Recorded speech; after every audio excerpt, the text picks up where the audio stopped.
If you have a golf ball-sized consciousness, when you read a book, you'll have a golf ball-sized understanding.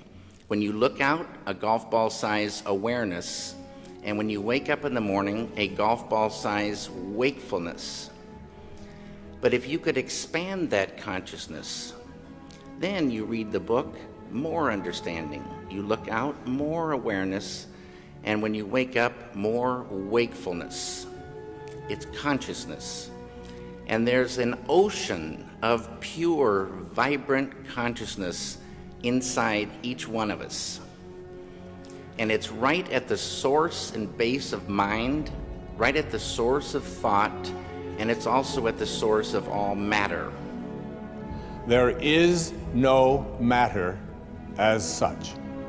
All matter originates and exists only by virtue of a force which brings the particle of an atom to vibration and holds this most minute solar system of the atom together.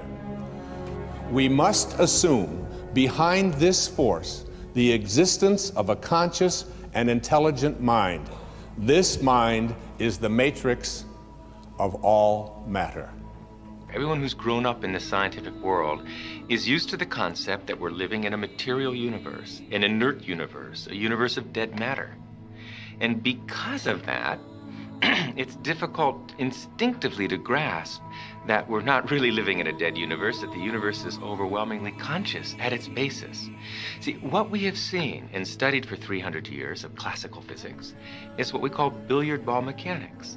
Macroscopic physics, classical physics, the physics of billiard balls, cannonballs, and planets. But quantum mechanics, even at the molecular level, let alone atomic, nuclear, subnuclear, in the realm of quantum mechanics, the idea of particle is replaced by the idea of wave function. And what is a wave function? Technically, it's a vector in a linear space. But what's a vector in a linear space? What's it made of? What's the substance of nature?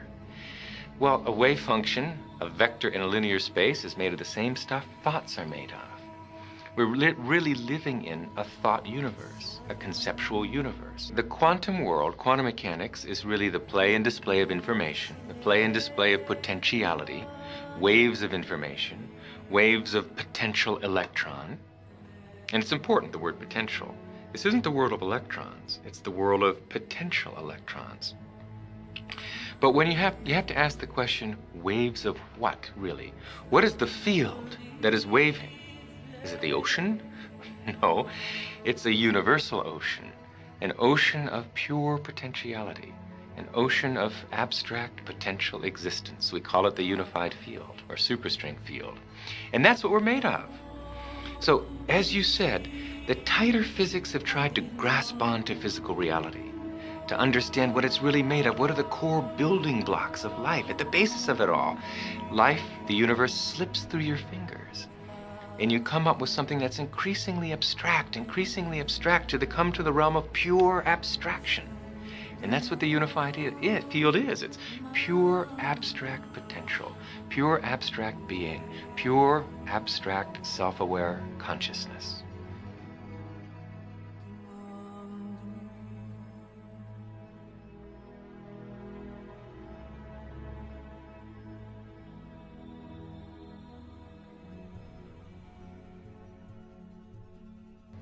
At the basis of all life's diversity, there is unity. At our basis, you and I are one. And that unity, at the basis of mind and matter, is consciousness, universal consciousness. So with that deep understanding that consciousness isn't created by the brain, it's not purely an outcome of molecular chemical processes in the brain, but is fundamental in nature. It's the very core of nature. We call it the unified field. Now that we have that foundational understanding of what consciousness is, we can solve the mind-body problem. We can see how consciousness percolates up through our physiology to become the consciousness that we experience and see and sensory perception and all of that. So there is a foundation now to really link rigorously neuroscience with quantum physics, all the so-called particles of the universe, the forces in our universe, everything in the universe are just ripples on that ocean of existence. That's the unified field. And that field is a non-material field.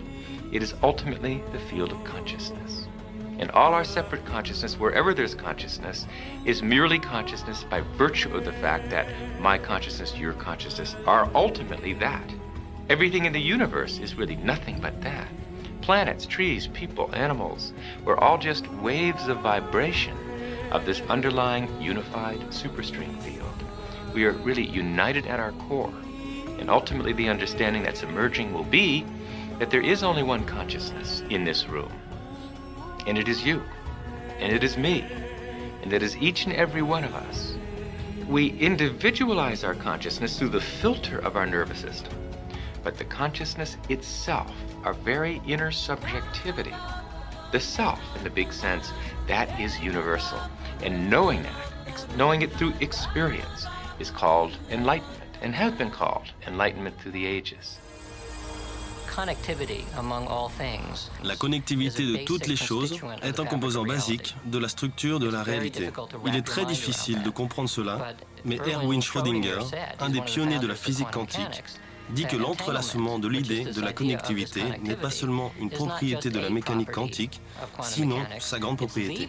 C'est la propriété de la mécanique quantique qui l'a convertie en quelque chose de si étrange. Et on pourrait penser qu'on ne peut pas l'emboîter dans notre monde quotidien, dans notre expérience ordinaire, mais en réalité, elle s'emboîte.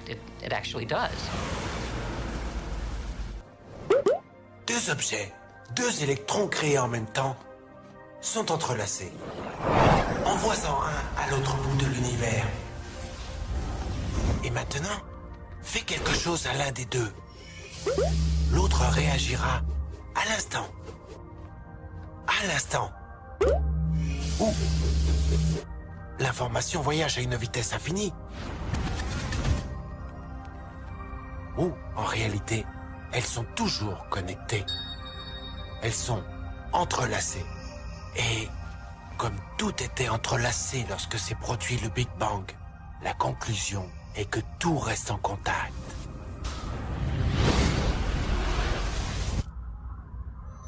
L'espace n'est que le conduit qui nous donne l'impression qu'il y a des objets séparés. C'est ahurissant. Comment cela peut être? Mais ce que cette expérience nous dit, c'est qu'une fois que la matière est physiquement jointe, même lorsqu'elle se sépare, l'énergie est toujours là pour les maintenir connectés.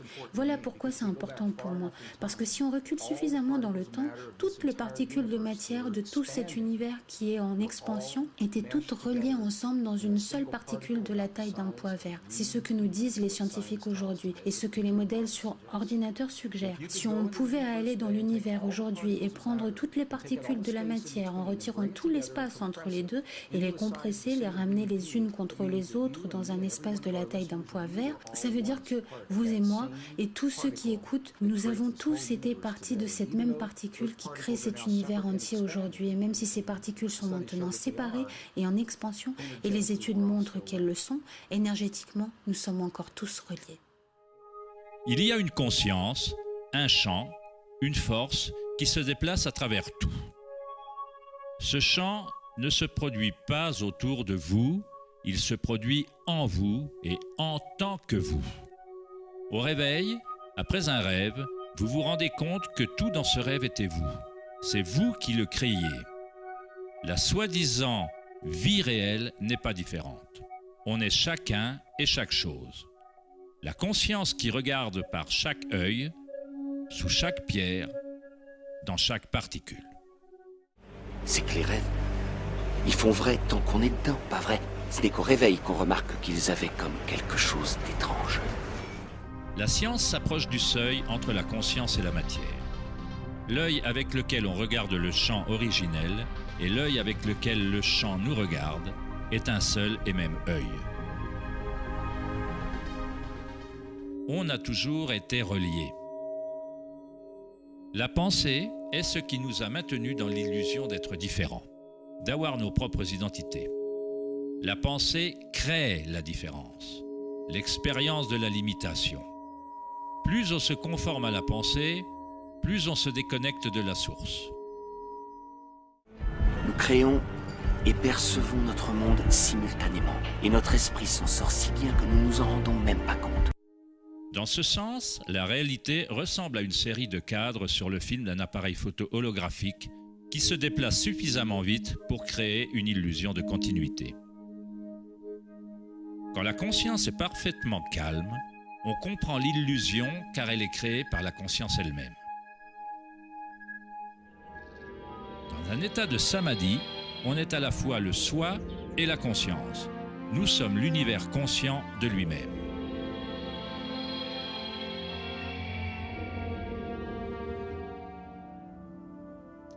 Nous vivons avec un esprit distribué. C'est un peu comme si l'on regardait un océan avec des vagues qui apparaissent de temps en temps. Comme si nous identifions chaque vague à un individu. Il semble séparé des autres, mais à un niveau plus profond, il est en fait connecté à l'ensemble. Ceci est un message très important transmis par la nouvelle science. Elle nous dit que nous sommes un, littéralement unis, malgré le fait que nous semblions séparés. La connaissance nous montre qu'il est stupide d'être violent et de ne pas aimer parce que nous sommes reliés.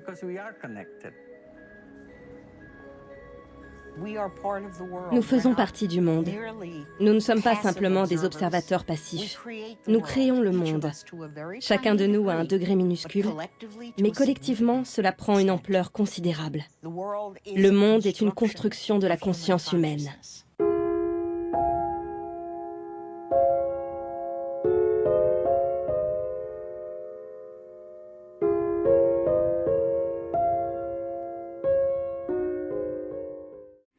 Culture, we've been trained for individual differences to stand out.